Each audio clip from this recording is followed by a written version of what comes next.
Hey guys, Skiff here, and I wanted to do a first impression / disassembly of the Tuya knives NV4. This one's really cool. This one's designed by Dave Warren, and he is the Tuya US rep. Good dude, and he's got some cool designs with them. So, yeah, the NV4 is probably my favorite Tuya that I've seen. Very comfortable in hand, good ergonomics, great worn Cliff blade, got that belt satin, you got purple haze, camo carbon, you got a really solid detent, good action, left hand flick works really well. I like these studs. I mean, there's just a lot going on here. You got the nice lock bar access. Honestly, my only gripe at this point is a minor issue, which is a little bit of detent lash, and luckily you don't even feel it when you're flicking it or anything, so not that big of a deal. But I figure we can get in there and take a look, and while we're looking at this, I figure we can talk about this. This is a really cool and unique new product from Skiff made blades, or Skiff bearings, Skiff workshop, whatever you want to call it. He over there developed, Steve over there developed these really cool little pieces, and I think they're calling it the finger bit. I'm not sure yet. And he sent me prototypes of these. Actually, I have, well, these are prototypes too, technically, but I thought I had two. Yeah, I had these two that I tested, and we, kind of talked about pros and cons and whatnot. And at first I didn't love it. I thought it was a little weird to kind of hold it back here and try to hold the knife while you're doing this, because the point of this is to help you with a spinning pivot. So a lot of people, when you have a spinning pivot, they try to take two drivers like this, and then you try to balance the knife, and you end up scratching the crap out of your knife because you're like, right? What I do is I take the Weeha stubby driver, and I will lock it in like this, and then I can palm it and hold it steady while I work over here. It works like a charm. But this works even better, I think, honestly. And this is the original version he sent me. And the feedback I gave him was, let me see if I can get this here. The feedback I gave him was that when you put these in, first, it can be a little tight, and you kind of got to yank them out. And I thought it'd be cool if the bit sat a little deeper in. So he actually made a new version with a magnet at the bottom, and it's a little longer. So now it sits in there real nice, and it's real deep in there. So now I also learned not to hold it down here. For me, everybody's going to be different. I hold it up here. So what I'll do is I'll get it locked into the pivot like so, readjust real quick, and then I press with my thumb, and this just locks this puppy in. And look how tight I am to that. So I'm keeping it nice and straight. You could honestly probably just use two of these as a driver, but then I can take my main driver, come over here, and I can crank this puppy loose, right? Now, I didn't check to see if there was too much Loctite or anything, but it looks like we're good. You might still need to obviously heat your pivot or something like that, but looks like we're good on this one. So now I can place that down. Just think about how much of a saving of time and energy this is. And then it's so small. You could tuck this into a pouch. Like, let's say you needed a travel kit to take apart knives and you had no space. You could put two of these with the bits in them in your bag, and it would be enough. I mean, you can hold this like this and use it if you want to. In a pinch, this would work as your only drivers. Like, that's pretty cool to me. It came in this little box. Like, so, I mean, you can make it smaller than that. You can just stack them or whatever you want and hide these away. I mean, come on. I just think that's really cool. So I wanted to shout him out, and I think he's selling, as of right now, today is the 9th of April. They're selling the prototypes on their website. I don't know if they're going to, I think he was going to make these in aluminum. This is 3D printed. But the 3D printed ones work really well, so he might do two versions. I'm not sure yet what's happening, but I'm definitely keeping these in my kit here. And I might throw one in my truck or something just to have it, But really cool, genius idea in my opinion. And at first I honestly didn't like it all that much, but it just took me a second to get used to it, and then I realized it's freaking awesome. So I think we're dealing with another spinning pivot here, or something's going on. Let's see. Lock that bad boy down.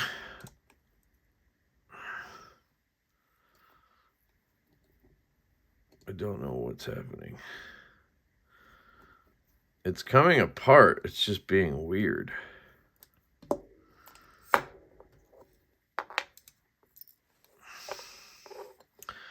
All right. That was interesting. Lots of oil. Look at that. Hopefully that helps us with this issue, so to speak. Okay. I got it apart. That was weird. Here's all your parts. Okay. There we go. Should line them up like this so you can see them all with the fat carbon. That, bada bing, bada boom. Put your bearings and washers here. I'm gonna get a little picture. Why not? Get a little thumbnail going. Why this has to stand up, I don't know, and it doesn't. So there we go.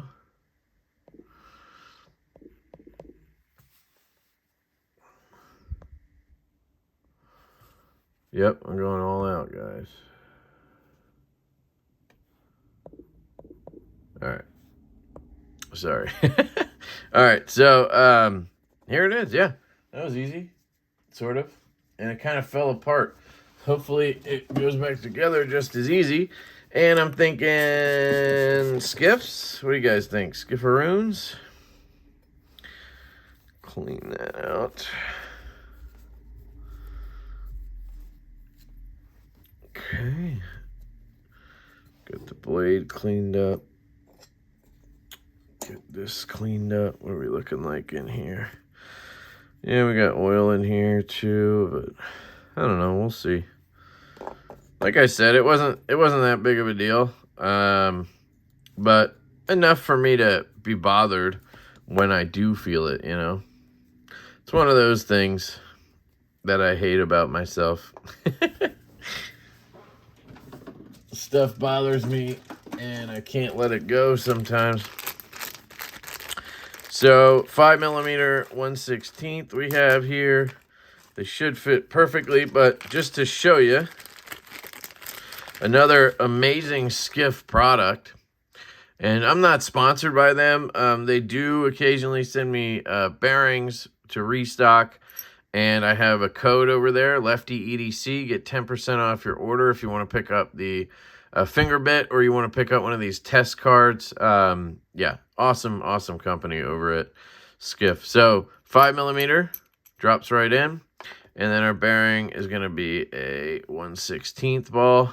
See, that won't fit through here. So that's how we know it is a 5mm 1/16 bearing. And then I'm going to go ahead and assume it's going to work and just put these down in here. That's where I keep my extra bearings I've taken out. I just gave away all the extras, so I don't have that many currently. Because, you know, it's a competition to have the most excess bearings. All right, let's kind of slide some stuff out of the way here so we can work. This can go back on, but we want to put it through the right side. I think the pivot came out of this side, right? Oh, well, that's easy. We'll be able to figure this out. So we have a, what? There's a D shape on the pivot, but there's none on the, there's none on the scale? What the heck? So it came out the other way. I know that. So I was trying to get it to come out the show side, and it came out of this side. So that tells me this goes through here. Not that it matters, because it's just going to spin in here. You know, sometimes it's funny, these companies, what they do, but maybe I'm missing something. We'll see. But that's not great. That means Loctiting it is a bad idea, which is probably why they didn't do it. put this side down.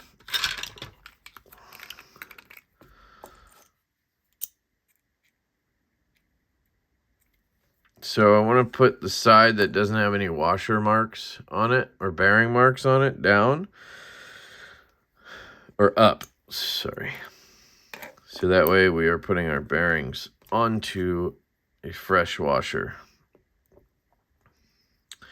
So luckily there is tooling on both sides, so the D-shaped pivot or the non-captive pivot doesn't matter that much, but it's just weird that they put the D in there. That's what she said, you know? Like, why even bother with it if it's like they meant to do a captive pivot and they didn't? It's the same thing they did on the Caledon from Jim Skelton, except they didn't put tooling on both sides. That one's non-captive and only tooled on one side, which can be, you know, can be tough. This guy goes, oh yeah, number 64. Okay, what am I missing here? Goes down like this, right? Like that, yeah. And this barrel wanted to stay over here for some reason, so we're going to see if that's fine. I wanted to clean out the detent hole just to be sure I got everything out of there in case there's some schmutz in there causing the bounce. Nope, it's clean. That's not a good sign. I can put a little pressure on this, but I don't want to go doing anything stupid. I just want it to not have lash, but I don't think I'm going to solve that. Here we go. We're going to take this side. This is the clean side. Put that up. All right. Now we're going to drop this on. And we need to be careful because we have this barrel that wants to, yeah, there we go. Should all just pop together. Take our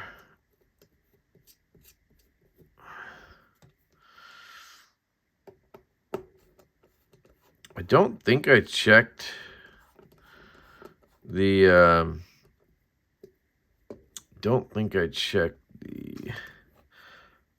detent. Uh-oh.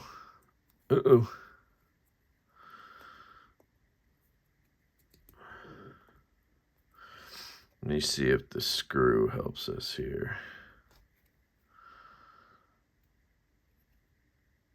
What?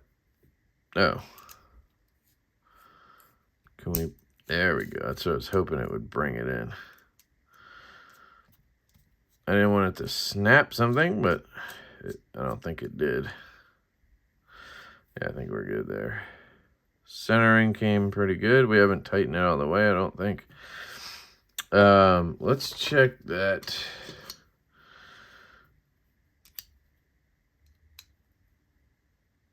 Yeah, that's tight. Sometimes that can be why you have a lash. So we're gonna take our guy here.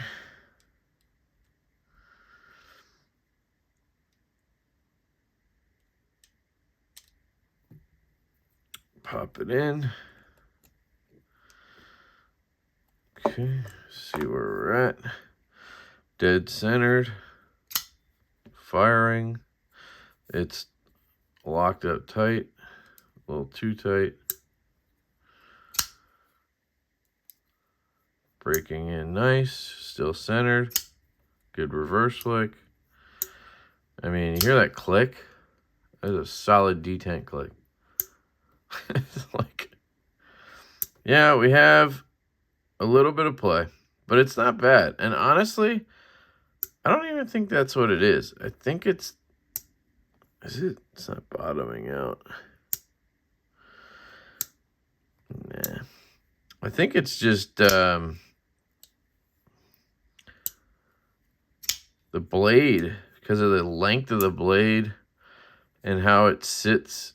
I don't know. Maybe that's part of it, because it doesn't feel lashy. Like it doesn't.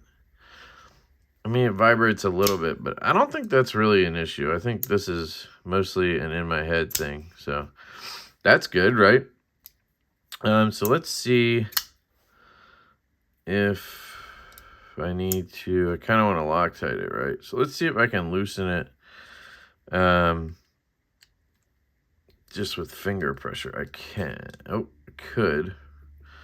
And now we're back. All right. So here's my idea.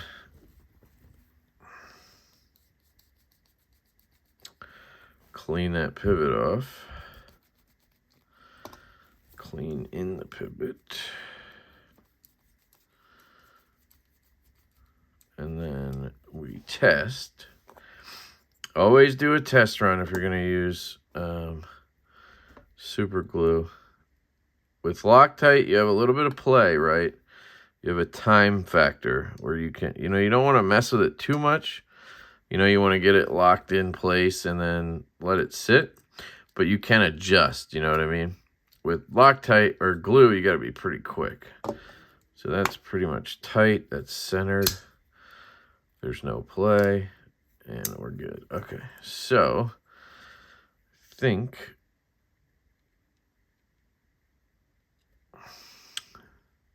the hardest part for me with the finger bit is just getting the bit in there properly. I think it's more just a me thing than anything, but I do want to note it. I do have a little bit of an easier time with my Weehaw, but I feel like I have more control with the finger bit, so it goes both ways. Ooh. Let's break this. I'm gonna have to get a new Gorilla Glue soon, or try something else maybe. Okay, that is plenty. So I'm going to be smart and do this first. Lock her in, get her in place, tighten her down, tighten, centered, no play. I could maybe give it a little more. Come on, dude, get in my finger. I don't know what I was doing there. There. Yeah, no movement now. I just felt a little bit of something. Dead down the line. Yeah, that's really good. Tighten these. Oh, what was that? I don't know. Seems fine.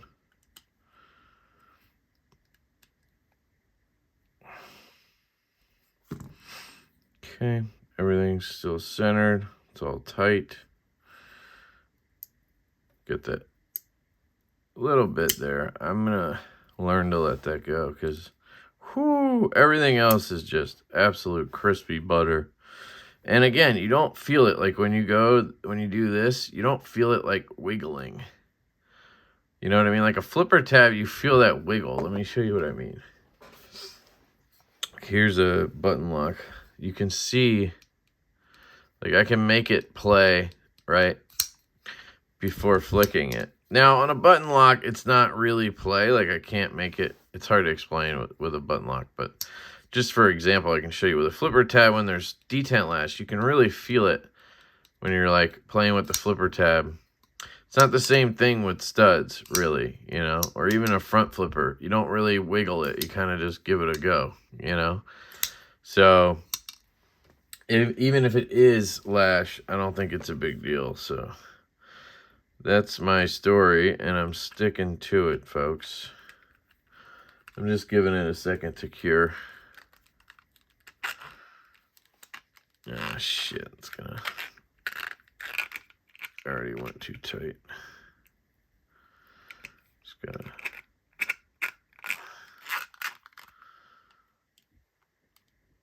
Okay. So yeah, you guys just saw this in practice, and I think this is fantastic. I do. I don't know what else you could need.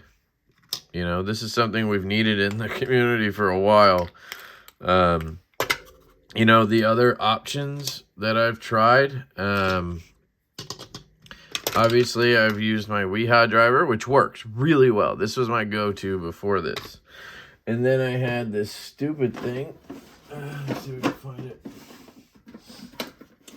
Had this stupid thing, which is meant for ballast songs, but this guy drops in, right? It's not magnetic, which is kind of dumb, but not really relevant.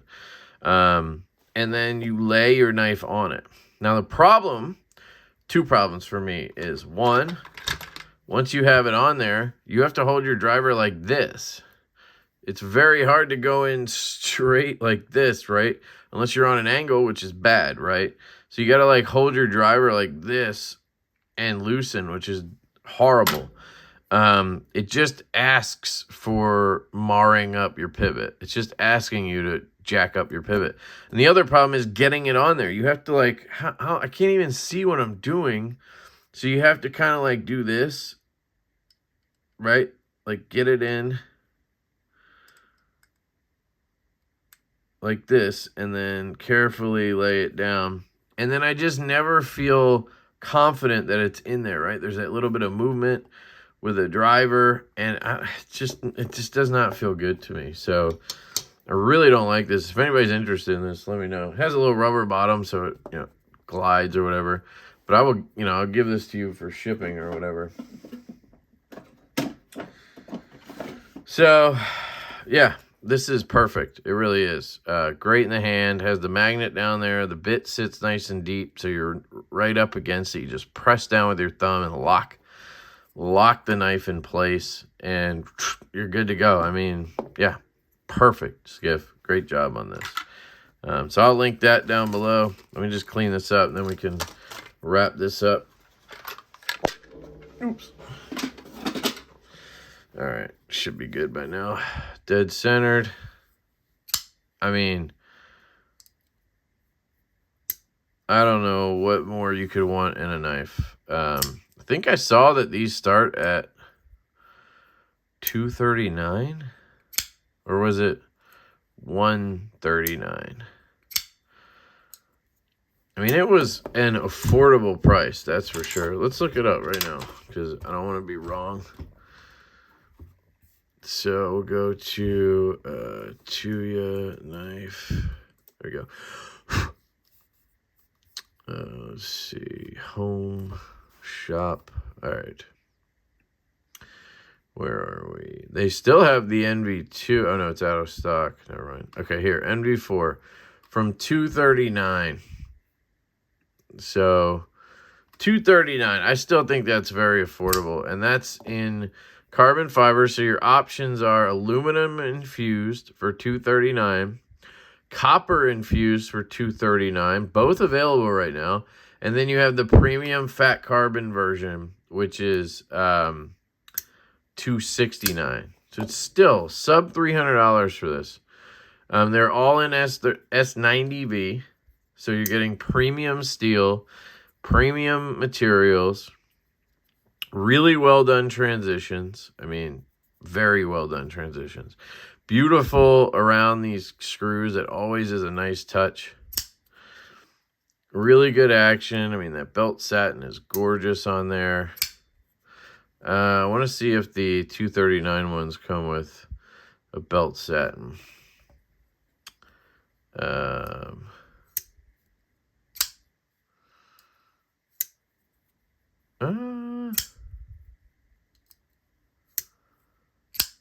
Yeah. No, I don't know. It doesn't say. But you know what it does say? At the bottom here, it says, "Thank you, Colin Mason Pierre from CM Knife Designs for all your help." So, Colin worked on this. I know Colin and Dave told me they had a knife in the works, but I thought it was, you know, Colin's design or something. So he just helped Dave with the design? I had no idea. I mean, it makes sense. It does have some of Colin's language in there, but I don't know why nobody's ever told me before. It's so weird. I'll follow up on that and make sure that's, I mean, it should be the, you know, unless he just accidentally put that there, but that doesn't make sense. Definitely has his language in it. So, Yeah, I'll check with Colin on that after this. That's funny that I just saw that. But yeah, I mean, I think it's hard to go wrong here. This is the only thing that bugs me a little bit, you know? Like, it should be more stable, I think. But it's not that big of a deal. I really like this knife. It's fantastic. I mean, $270. I don't know what more you could ask for. This would be a, you know, $400 knife if it was made by Riot. You know, it would be a $400 knife made by Best Tech, probably at least, you know, $350. So yeah, let me know what you guys think. I appreciate it. I love you guys. I hope you have an absolutely fantastic day, and I will catch you later.